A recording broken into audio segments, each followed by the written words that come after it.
உலகம் முழுவதும் உள்ள சன்லை தொலைக்காட்சி நேயர்களே, உங்கள் அனைவருக்கும் வணக்கம். இது நாட்டு மருத்துவம், நலம் தரும் மருத்துவம், எல்லோருக்கும் ஏற்ற பக்க விளைவுகளில்லாத பணச்செலவுகளில்லாத பாதுகாப்பான மருத்துவம்.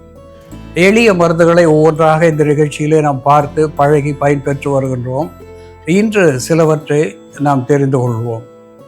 த ஹெர்பீஸ் என்று ஆங்கிலத்திலே சொல்லப்பெறுவது தமிழிலே அக்கி புண் என்று சொல்லுவார்கள்.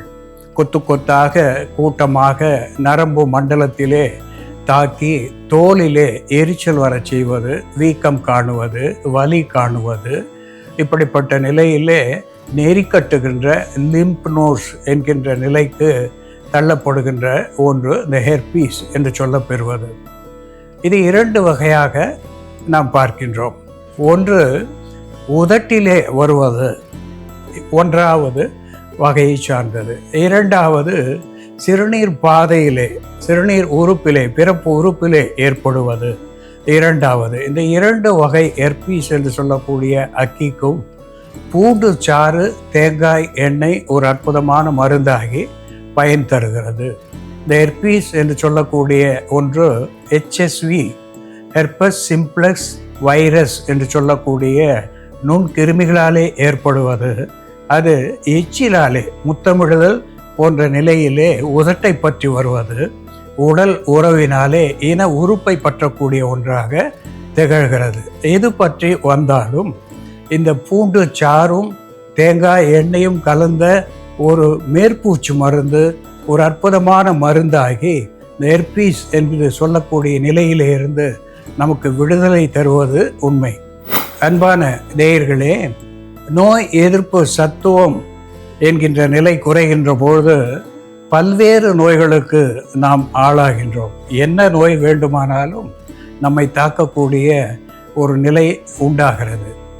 இந்த நோய் எதிர்ப்பு சத்துவத்தை வரவழைப்பதற்கு விட்டமின் C என்று சொல்லுகின்ற ஆன்டி ஆக்சிடென்ட் ஒரு அற்புதமான மருந்தாகி நமக்கு பயன் தருகிறது. எலும்புகளுக்கு பலம் தருகிறது, தோலுக்கு நலம் தருகிறது என்பதையும் நாம் மறத்தல் ஆகாது.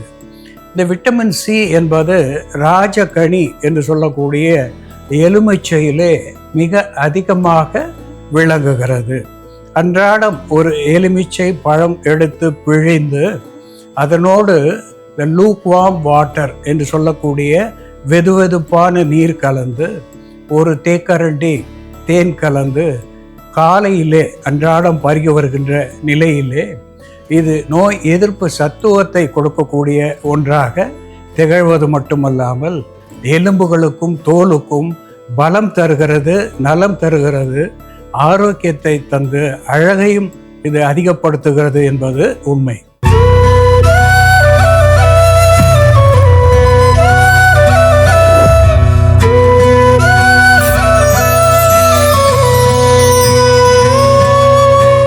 அன்பான நேயர்களே, புளி டேமரிண்டஸ் இண்டிகா என்று தாவர பெயராலே சுட்டப்பெறுவது, டேமரிண்ட் என்று ஆங்கிலத்திலே சொல்லப்பெறுவது, புளி என்று தமிழிலே சொல்லப்பெறுகின்ற ஒன்று.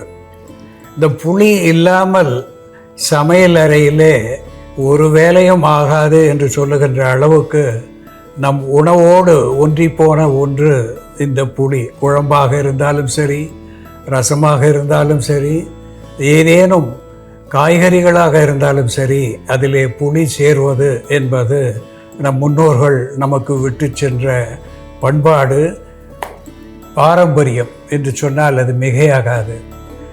இந்த புளி என்று சொல்லுகின்ற பொழுது ஒரு விசேஷமான புளிப்பு தன்மையை அது பெற்றிருக்கிறது. மற்ற பழங்களிலே, குறிப்பாக எலுமிச்சை, ஆரஞ்சு, இந்த புளிப்பு சுவையுடைய பழங்களிலே சிட்ரிக் ஆசிட் என்று சொல்லக்கூடிய அமிலத்தை அது பெற்றிருக்கிறது. அது புளிப்பு தன்மை தரக்கூடியதாக விளங்குகிறது. ஆனால் இந்த புளியிலே டார்டாரிக் ஆசிட் என்று சொல்லக்கூடிய சத்துவம் நமக்கு புளிப்பாக கிடைக்கிறது. விட்டமின் Cயும் அதில் இருக்கிறது.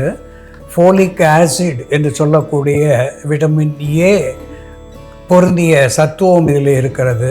இரும்பு சத்துவம் அயர்ன் இதில் அதிகமாக இருக்கிறது. பொட்டாசியம், கால்சியம், மெக்னீசியம் என்று சொல்லக்கூடிய சத்துக்களை இது மிகுதியாக பெற்றிருக்கிறது. ஃபைபர் என்று சொல்லக்கூடிய நார் சத்துவத்தை இது பெற்றிருப்பதனாலே மலத்தை வெகுவாக இளக்கி தள்ளக்கூடிய ஒன்றாக திகழ்கிறது. அது மட்டுமல்லாமல் இது ஃபேட் பர்னர் என்று சொல்லக்கூடிய வகையிலே குறிப்பாக LDL, லோ டென்சிட்டி லிப்பிட் என்று சொல்லக்கூடிய கெட்ட கொழுப்பை கரைத்து வெளித்தள்ளக்கூடிய ஒன்றாக விளங்குகிறது. இந்த கொலான் ஹெல்த் என்று சொல்லக்கூடிய மலக்குடலிலே ஏற்படுகின்ற புண்களை வாராத வண்ணம் தடுக்கிறது. வந்த புண்களை ஆற்றக்கூடியதாக, குறிப்பாக இந்த மியூசிலேஜ் என்று சொல்லக்கூடிய மென் திசுக்களை புண்ணாக்கக்கூடிய தன்மையை இது தடுக்கிறது, ஆரோக்கியத்தை தருகிறது. அதனாலே இந்த கொலான் என்று சொல்லக்கூடிய மலக்குடலிலே கேன்சர் வாராது தடுக்கக்கூடிய ஒன்றாக இந்த புளியிலே இருக்கின்ற சத்துக்கள் நமக்கு ஒரு ஆன்டி ஆக்சிடென்ட் என்கின்ற வகையிலே, ஆன்டி கேன்சர் என்று சொல்லுகின்ற நிலையிலே நமக்கு பயன் தருகிறது. இந்த புளியின் இலையை துளிராக எடுத்து பருப்பிட்டு அதை கடைந்து நாம் பயன்படுத்துவோம். அதனாலே இந்த பிலியஸ் என்று சொல்லக்கூடிய பித்தத்தை தூண்டக்கூடிய ஒன்றாக, கல்லீரலை தூண்டக்கூடிய ஒரு ஸ்டிமுலண்ட் என்கின்ற வகையில் விட்டமின் சியை நமக்கு தரக்கூடியதாக விளங்குகிறது. இது ஸ்டிப்டிக், ஹெமோஸ்டாட்டிக் என்கின்ற மருத்துவ குணத்தையும் இந்த புளியன் இலை பெற்றிருக்கிறது. புளியன் இலையையோ துளிரையோ மென்று சிறிது நேரம் வாயிலே வைத்திருப்பதனாலே அடிப்பட்ட காயங்கள், விளையாடுகின்ற நிலையிலே நாக்கிலோ பல்லிலோ அடிபட்டு வெட்டுக்காயமாக உண்டாகி குருதி கசிகின்ற நிலையிலே இந்த புளியன் இலையை அல்லது துளிரை மென்று சிறிது நேரம் வைத்திருப்பதனாலே உடனடியாக அந்த இரத்த கசிவு என்பது நின்று போகிறது.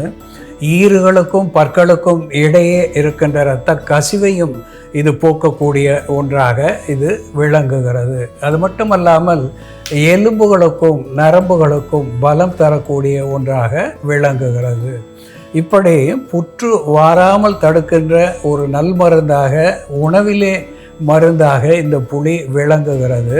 இந்த புளியின் இலையை நாம் தீநீராக கூட பருகுகின்ற நிலையிலே நல்ல பலனை இது நமக்கு தரக்கூடியதாக விளங்குகிறது. புளியின் இலையை கொதிக்க வைத்து வாய் கொப்பளிப்பதனாலே பற்களிலே இருக்கின்ற, ஈறுகளிலே இருக்கின்ற பாக்டீரியாஸ் என்கின்ற கிருமிகளை வெளித்தள்ளி வாய்க்கு இந்த பேட் ஓடர் என்று சொல்லக்கூடிய துர்நாற்றம் இல்லாத வகையிலேயும் பற்களுக்கு ஆரோக்கியத்தையும் தரக்கூடியதாக இந்த புளியன் இலை விளங்குகிறது. இது எப்படி மருந்தாகிறது என்று செயல்முறையிலே பார்ப்போம், பாருங்கள். நேயர்களே, நாம இன்னைக்கு புளியன் இலை, புளியங்காய் மற்றும் பழம்புளியை உணவாகவும் மருந்தாகவும் எப்படி பயன்படுத்துறது, அதோட மருத்துவ குணங்கள் என்ன அப்படின்னு பார்க்கலாம். முதல்ல நாம புளியங்காயை பயன்படுத்தி பசியின்மை, மாந்தம் போன்ற பிரச்சனைகளை சரி செய்யக்கூடிய ஒரு மருந்து, குமட்டலை சரி செய்யக்கூடிய ஒரு மருந்து, உடலுக்கு பலம் தரக்கூடிய ஒரு மருந்து, உடல் சோர்வை போக்கக்கூடிய மருந்து எப்படி தயார் பண்ணுறதுன்னு பார்க்கலாம். இதற்கு தேவையான பொருட்கள்: புளியங்காய். புளியங்காயை இங்கே நம்ம கழுவிட்டு தோலோட நசுக்கி வச்சுருக்கோம். மாங்காய், பெருங்காயம், வரமிளகாய், மிளகு, சீரகம், நல்லெண்ணெய், கல்லுப்பு. ஒரு பாத்திரத்தில் கொஞ்சமாக நல்லெண்ணெய் விட்டுக்கலாம். நல்லெண்ணெய் காஞ்சதும் நம்ம கொஞ்சம் பெருங்காயம் சேர்த்து பொரிச்சிடலாம். பெருங்காயம் பொரிஞ்சதும் கொஞ்சம் மிளகு சேர்த்துக்கலாம். மிளகு, கொஞ்சம் சீரகம், வரமிளகாய் கொஞ்சமாக விதைகள் நீக்கிட்டு மிளகாயோட தோல் மட்டும். பெருங்காயம், மிளகு, சீரகம், வரமிளகாய் சேர்த்துருக்கோம். இதோட நம்ம இடித்து வச்சுருக்க இந்த புளியங்காயை சேர்த்துக்கலாம். அதே போல் மாங்காய் இல்லைனாலும் புளியங்காயிலேயே அதிகப்படியான புளிப்பு இருக்கிறதுனால அதுவே கூட போதும். மாங்காய் இருந்ததுன்னா அதை சேர்த்து செய்யலாம். இது மருந்தாக எடுத்துக்கக்கூடிய ஒரு துவையல்ன்றதுனால இது அளவு வந்து நம்ம கம்மியாக தான் சாப்பிடணும். இது நல்ல சுவையாக இருக்குது அப்படின்னு சொல்லிட்டு நம்ம நிறைய சாப்பிட்டோம்னா இது அழற்சியை உண்டு பண்ணும். அதனால் ஒரு நெல்லிக்காய் அளவு நம்ம எடுத்தோம்னாலே போதுமானதாக இருக்கும். சிறிய நெல்லிக்காய் அளவு எடுத்தோம்னாலே போதும். இதோட கல்லுப்பு சேர்த்துக்கலாம். கொஞ்சமாக கல்லுப்பு சேர்த்து வதக்கிடலாம். வதக்கிட்டு இதை அப்படியே நம்ம அம்மியில் வச்சு நல்லா நசுக்கிட்டு அரைச்சோம்னா ரொம்ப சுவையாக இருக்கும். அப்படி இல்லைன்னா மிக்சியில் அரைச்சிக்கலாம். கர்ப்பிணிகளுக்கு ஏற்படும் குமட்டல், வாந்திக்கு இதை நம்ம மருந்தாக கொடுக்கலாம். அவர்களுக்கு நல்ல ஒரு விட்டமின் சி சப்ளிமெண்ட்டாகவும் இது இருக்கும். அதே போல் நமக்கு காய்ச்சல், ஏதாவது வைரல் இன்ஃபெக்ஷன் வந்து போனதுக்கப்புறம் ஒரு சுவையின்மை இல்லாமல் இருக்கும். அதே போல் நமக்கு பசி எடுக்காது, குமட்டல் இருந்துகிட்டே இருக்கும், வாய் கசப்பு இருக்கும். அந்த மாதிரி சமயத்தில் நம்ம இந்த துவையல் சேர்த்து சாப்பிட்டோம்னா ஓரிரு வேளை நம்ம எடுக்கும்பொழுதே அந்த பிரச்சனை சரியாயிடும். இது நம்ம அரைச்சிடலாம்.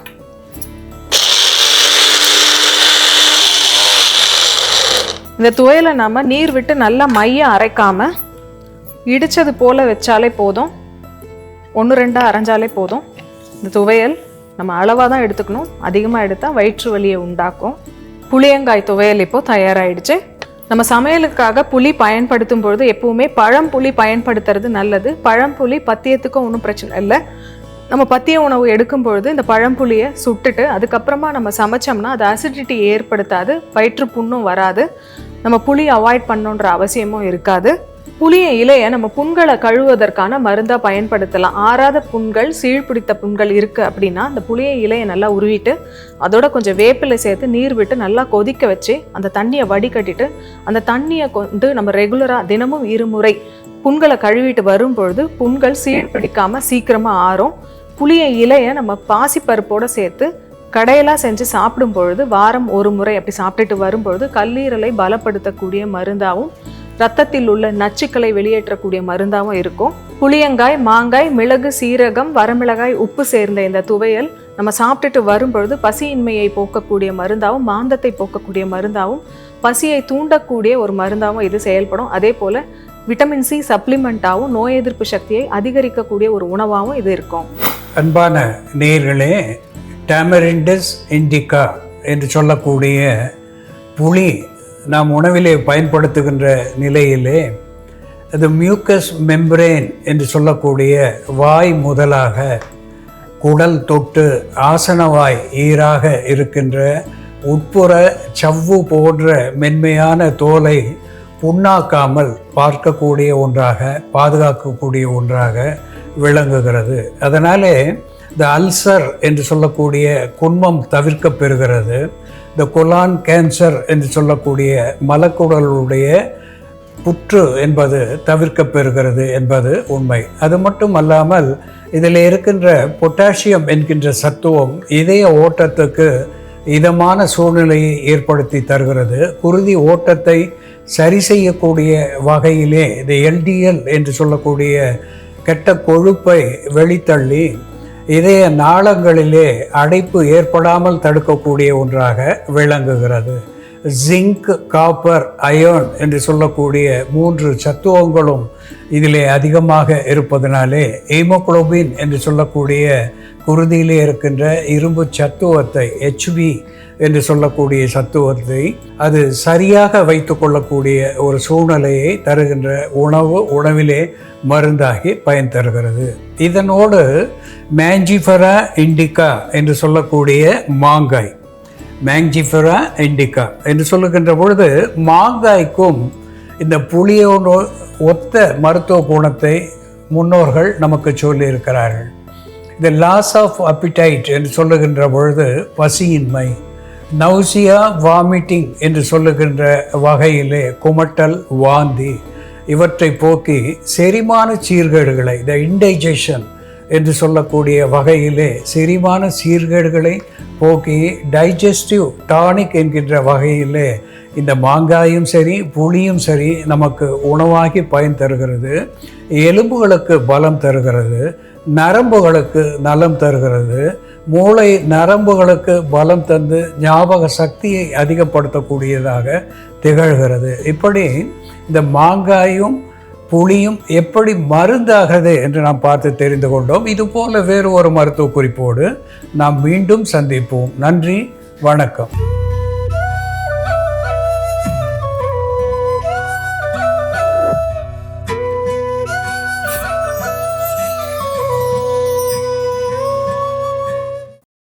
இன்னும் பல வீடியோக்களை காண சன் லைஃப் சேனலை சப்ஸ்கிரைப் பண்ணுங்க.